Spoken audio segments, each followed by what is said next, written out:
Welcome to Women in the Middle Entrepreneurs, the podcast that gives you an unfiltered behind-the-scenes look at what it's really like being a woman in the middle who's over 50 and following her entrepreneurial dreams. Grab a superhero cape, girlfriend, because you deserve one. I'm your host, Master Certified Life Coach and Midlife Mentor, Suzy Rosenstein, and I am excited to inspire you with interviews that feature all of this midlife amazingness. Let's go.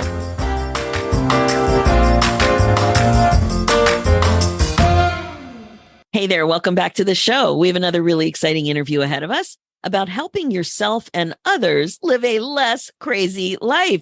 Today, you're going to be meeting Nathalie Dorémieux, a woman in the middle entrepreneur who helps successful women business owners who work one-to-one to scale their business and leverage their expertise by helping them design and launch group programs and memberships. Welcome to the show, Nathalie. Thanks so much for joining us today. Thank you so much for having me, Suzy. So glad you're here. I know we're going to have a great conversation about your midlife entrepreneur story. We're going to be talking about your business and what's going really well, and also what midlife issues or hiccups might be getting in your way to some extent and maybe challenging for you in your life as well as being a business owner. So let's get started with how old you are, how long you've been an entrepreneur, and a little bit about your entrepreneurial journey. And of course, what it is you do in the world. So take it away. So I am 51 years old. I will be 52 this year in September. Happy birthday. Happy birthday early.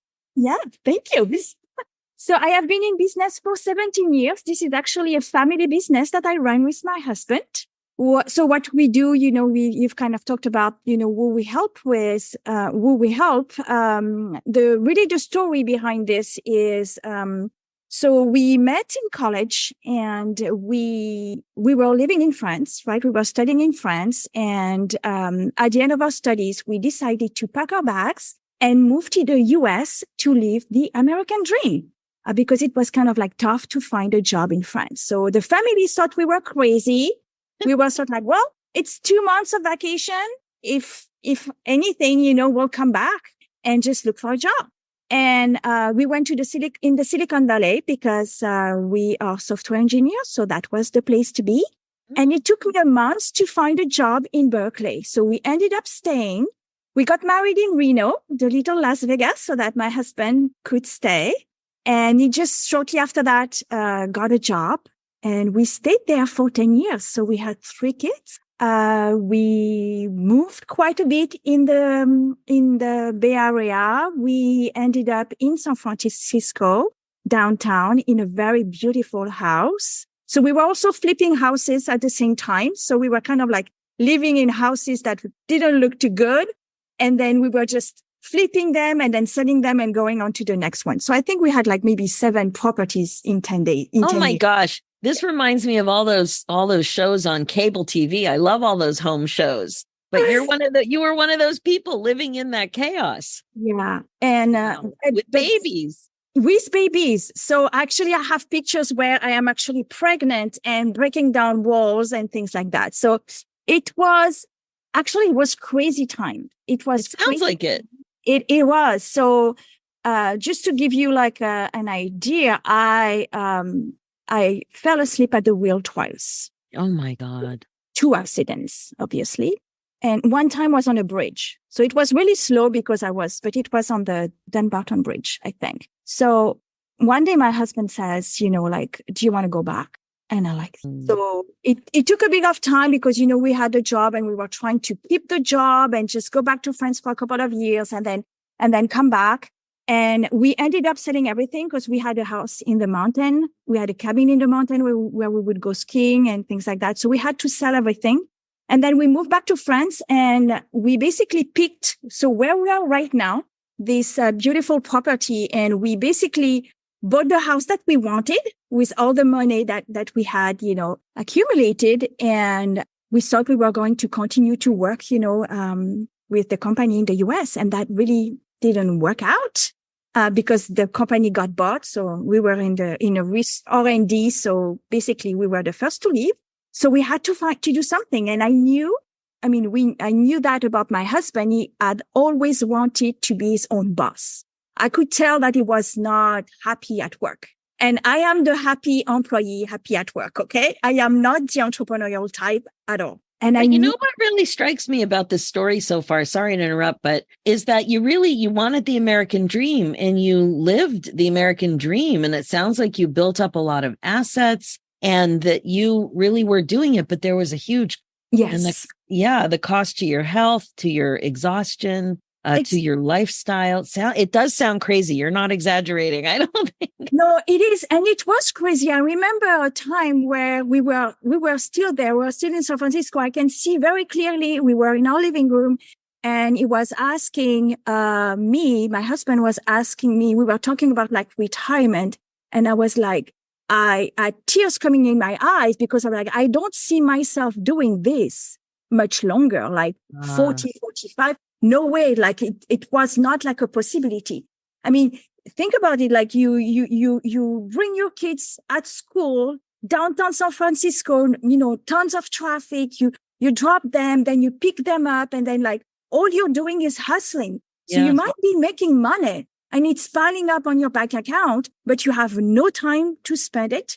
There is always something, the social life, they are invited here and there, and you feel like they have to participate. So you're always hustling. And that's What is it about going back to France that you just knew that's what you wanted? What was it about the transition that you knew you needed and couldn't get where you? I think mostly was like to slowing down, just slowing down, being able to be closer to family. Because, they say they'll come and see you, but. Yeah, I know. And, parents were getting older and the kids were going to France every year. So we would make the trip or somebody would make the trip to take them and then bring them to France for the whole summer. So they knew the family, but it was not the same. Okay. Wow. Really, this is very interesting. And it sounds like you had your backup plan of always, you could go back to the States, you had the job, and then that blew up. Exactly. So we got the citizenship. So we are American citizens, so we can go back anytime, right? Then during that time, my father-in-law got sick and sadly passed away less than 2 years after that. So that kind of like going back was not in the plan anymore. Mm-hmm. And so we did some consulting, from here. And then quickly we were like, okay, let's start a business because that's all what he wanted to do. My husband wanted to do. So I love to say that I became an entrepreneur for love, just to support him and that's the truth, to support him in his dream of being a business owner. And it turns out I am the face of the company and I'm doing all the marketing and the sales and everything. And he's in the tech, in the back end. So that's really interesting how things turned out because I'm not wired as a risk taker, as a visionary. I'm give me a to-do list. I'm very happy. Well, that's interesting that you say that because in your notes, apparently your husband fired you a couple of times. What happened? Twice. Well, it's honestly at the very beginning was like, okay, he wants to be, he wants to have his own business and things like that. I'm going to let him drive this and I'm just going to be like the secretary, right? But this is not exactly how we saw it, right? Like this is something we do together. So basically not putting on my CEO hat and just operating within the things that I know how to do and I'm comfortable doing and kind of like ignoring the other stuff that needs to be done, the things we procrastinate. Yes. Thinking that magically somebody will come and do them for you and it's not happening. So that kind of thing. So lots of procrastination, lack of focus, shiny object, like changing directions. And all that was really a lack of confidence and self-worth and my ability to step into that role and the belief that it can actually work. And that also comes from, my story, with money, where you have to work hard and you need luck, right? And things like that. So all these things came out. So it's been a really challenging, I want to say, first 6 years. And that's where, so we came back with quite a lot of money because we had sold two houses, one downtown. So, that was a lot of money. And within 6 years, we lost everything. What do you mean you lost everything? All the money. Lost or invested? Invested in a business that's not making money, if you will. Oh, I see what you're saying. Okay. Wow. What was that experience like? Very stressful. looking back is just putting blinders on and thinking, if you build it, they will come, that thing. We were software engineers. We were like, we're going to create this really cool tool platform software, and it's going to be so cool that people are going to buy. We completely ignored the sales, the marketing, because we hated those words. They were really scary. We stayed into, within what we knew, like the employees of building software, which really got us nowhere. And it's really when we ran out of money that we decided, okay, what do we do? Plan A, we get help. Plan B, we go back and get a job, right? So that's been the turning point where money really ran out. So it's really weird because when you think about it, we thought we had time because we had money. Mm-hmm. So we wanted to do it right. You hire people, you're going back, you realize that you spend a lot of money on things that were not necessary, and so I would totally do it differently. But this is how it happened and how we had to live with that. And then what was the turning point in fixing the business or creating a pivot that was lucrative? So the part that was really lucrative was when we hired a coach. So we hired a coach that really made us realize that you can have a great product. You got to be, as a business owner, you are a marketer first. If you don't know how to market it, how to create an what I call now an irresistible offer. That was not the term at the time, but that's what I use for my clients now. And then you don't know how to put it in front of the right people. You can have the best solution in the world. It's not going to get you any money, right? So it kind of like helped us to pivot, like, don't do software. Software is hard to sell.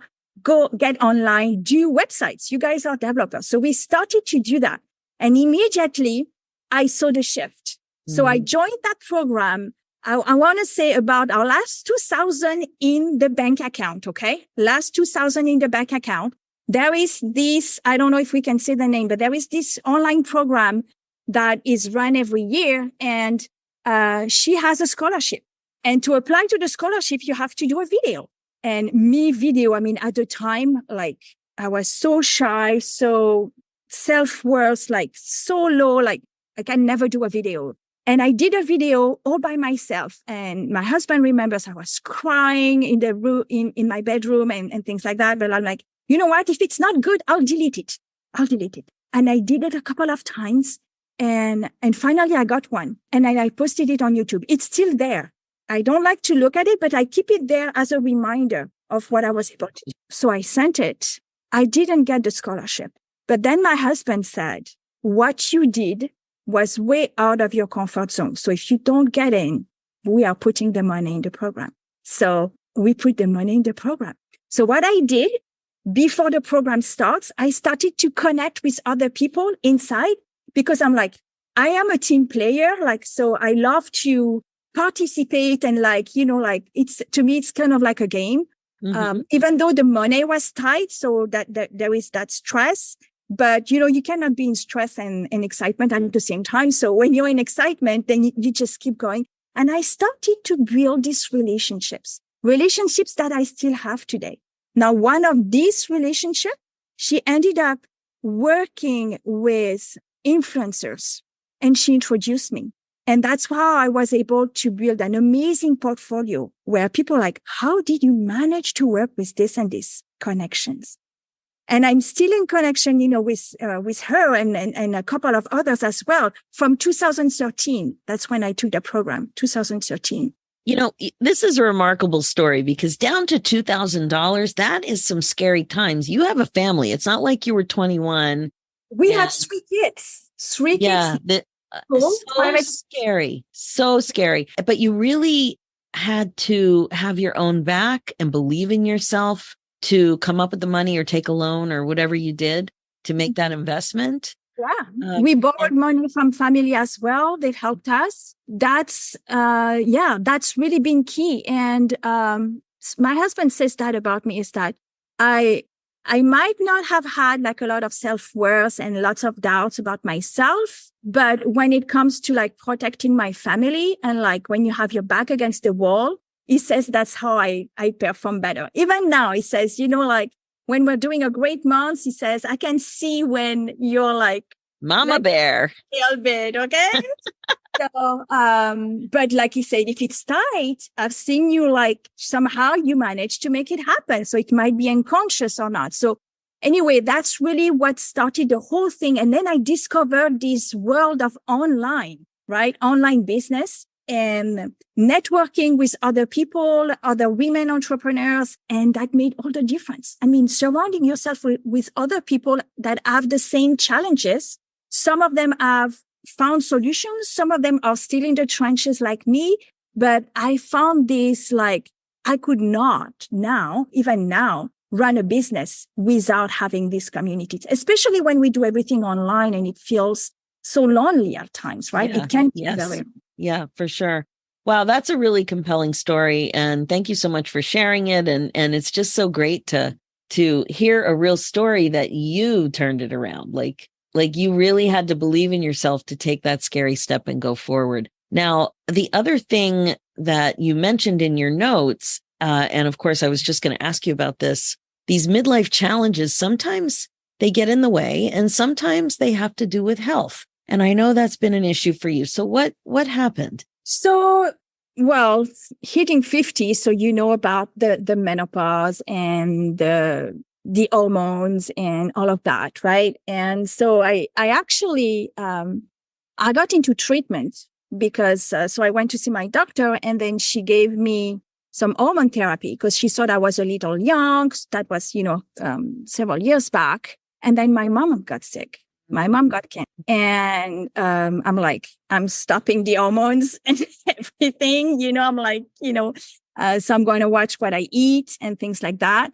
But really I would say the main challenge was physically the fatigue, like the lack of, also the up and downs, of, the motivation, like the mood swings. My husband would say sometimes like you have two people in you.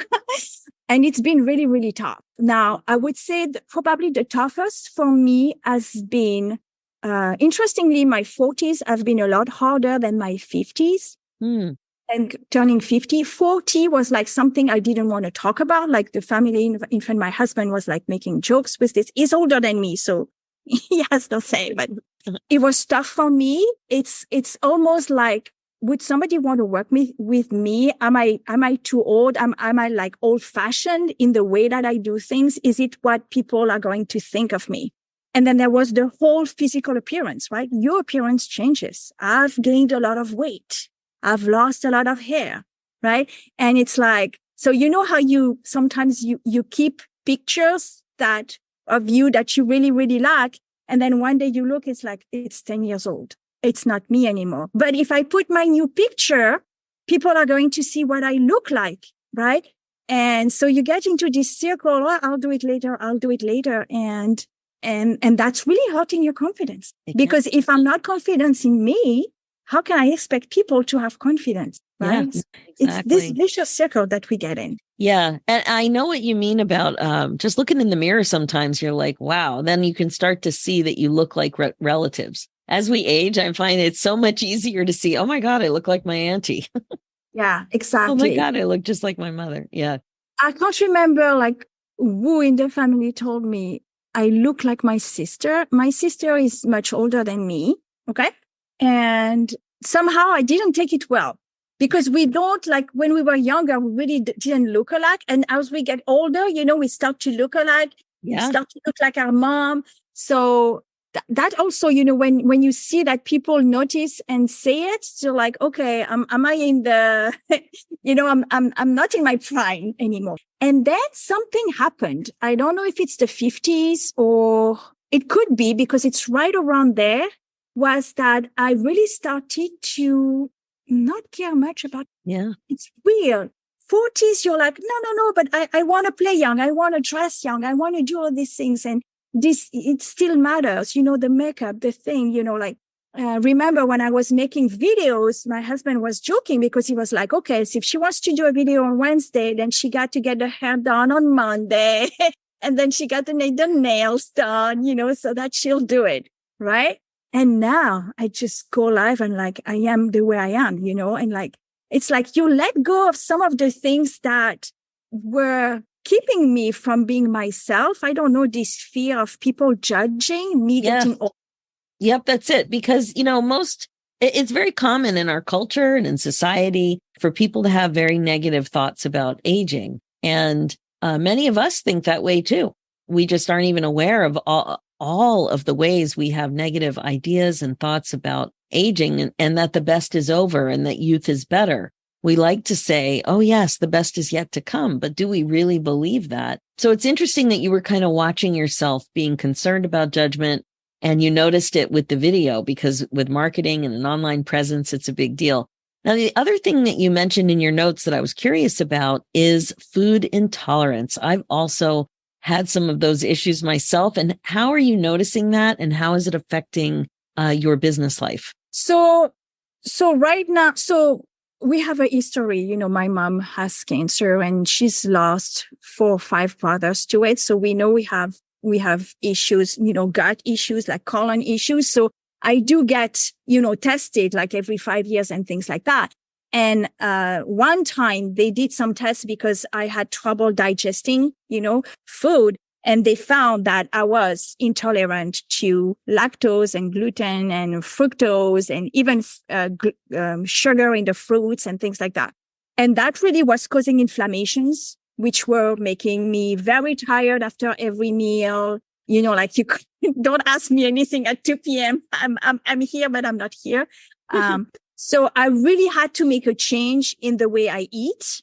And that has really made a difference. But this is something that I've been struggling with because I was like, this is not fair. Like, I love my bread.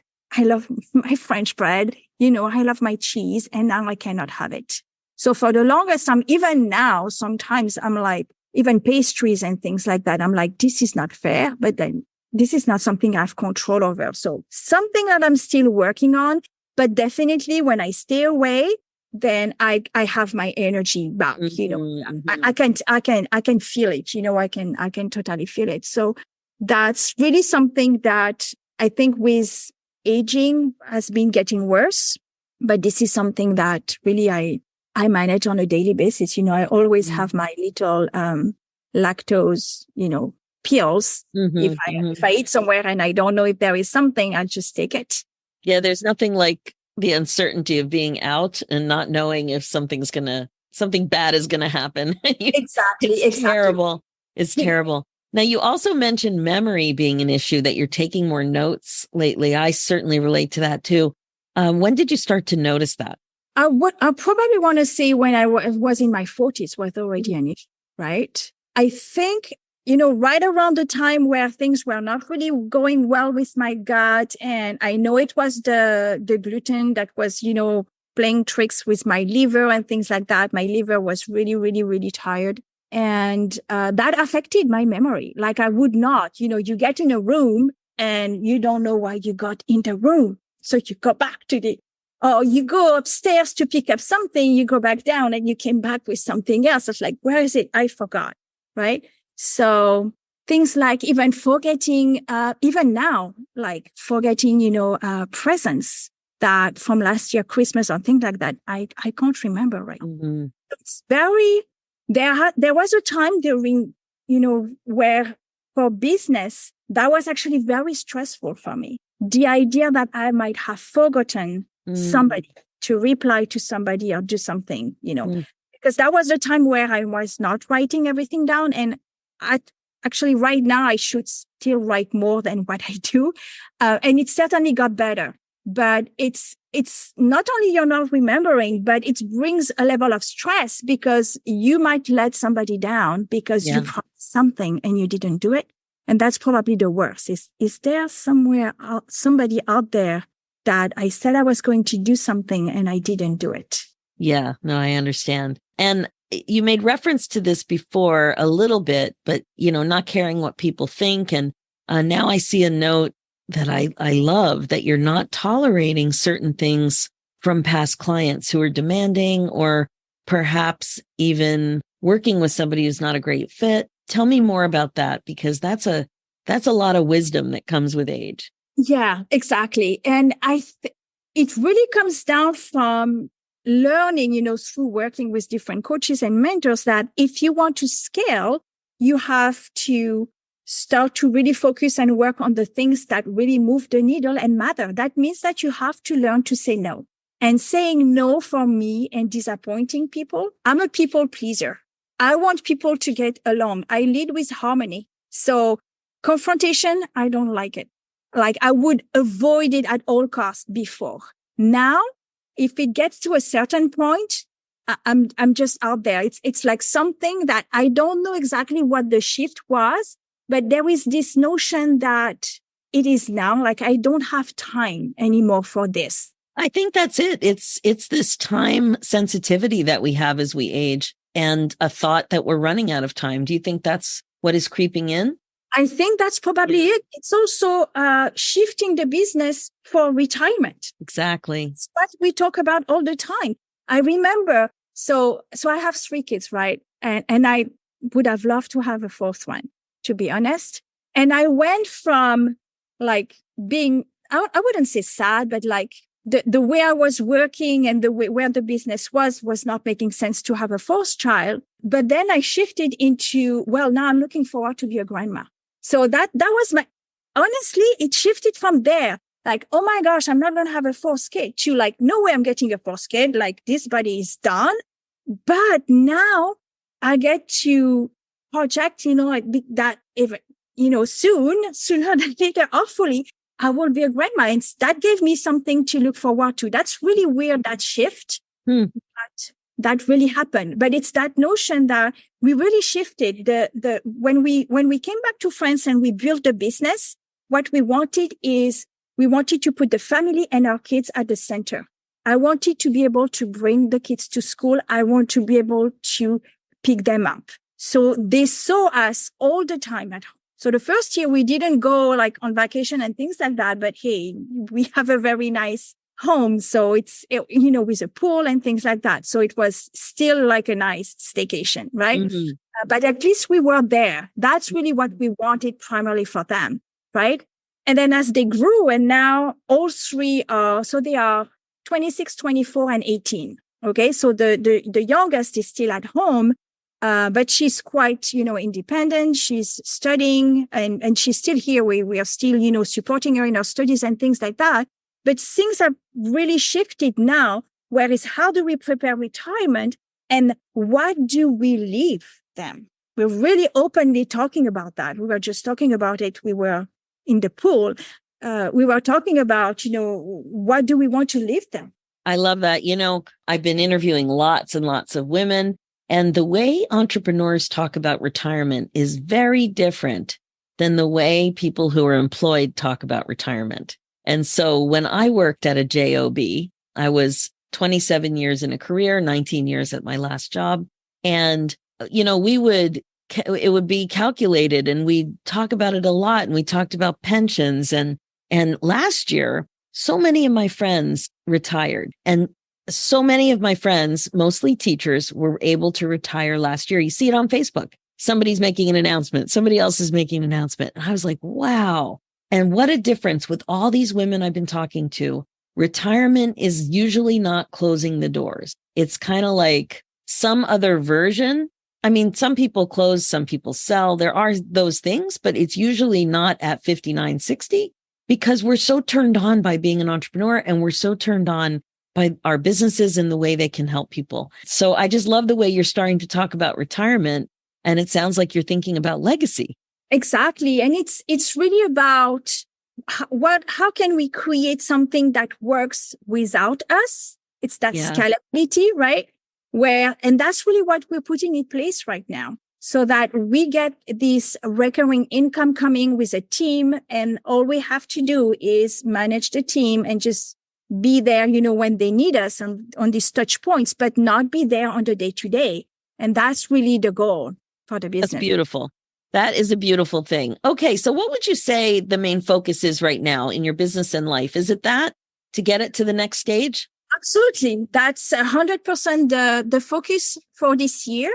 So we've made some investments and we are shifting a bit the model to be able to accommodate that. We've been operating at a certain level in business and income. That's been plateaued for the last 5 years. And it's really realizing that if we want to get to that next level, we have to do something different. So it's not about throwing away everything, but it's like, how can I systemize and get a team to delegate as much as I can here on the fulfillment, especially, so that I can get some time back to work on the next thing. So that's really my focus right now. Oh, I love it. Nathalie, this has been really interesting. How can people best get in touch with you? So the best way is to go to our website, and it's themembershiplab.com. And from there, they can book a free call if they would like to talk to us about scaling their business. Or we also have a podcast. You have our YouTube videos over there as well, so that they can find out more about how we help people scale. And the name of the podcast? So the name of the podcast is called the Supercharge Your Membership Show. Ooh. It's a daily show. It's a daily show. I've recorded 100 episodes, and today was episode 80 as we are recording this, and have a second season that is coming. And so first season was 100 episodes, just me solo, unedited, one shot. And then season 2, which is starting in August, is interviews. So I've already about 15 people lined up, and I want to inspire people. I want to show them what is possible, because we can achieve this. You don't have to be like the super visionary entrepreneur. If you have a will, then you can surround yourself with the things that you don't master or need help with, and success is in it. Oh, so good. Nathalie, thank you so much. I really appreciate how authentic you've been. I love the story of you being down to $2,000 and how you figured that out. And also, how you went after the lifestyle calmness that you were really after. That 10 years of living the American dream didn't cut it for you. It wasn't what you really wanted after all. It was very, very inspiring talking to you. Thank you. And that's it for now. Thank you so much. Thank you so much for having me. So good. So if you're listening and loving what you hear, please like and subscribe. Reviews are great too and much appreciated. And if you're a woman in the middle who's 50 or over and an entrepreneur and would also like to come on the show, please go to www.midlifeinterviews.com and fill out an application. We'd love to have you on to share your story. Thanks so much for listening. It's never too late for you to put yourself on your agenda. I'm Suzy Rosenstein, and I'll talk to you again soon. Now, real quick before we say goodbye, if you are connecting with this show, I'd love to invite you to a happiness breakthrough coaching session. It's my laser-focused coaching call that will help you get clear about what's getting in your way as a woman in the middle entrepreneur and confident about your next steps to more happiness in your next chapter. Head over to www.nextchapterbreakthrough.com. Talk to you soon.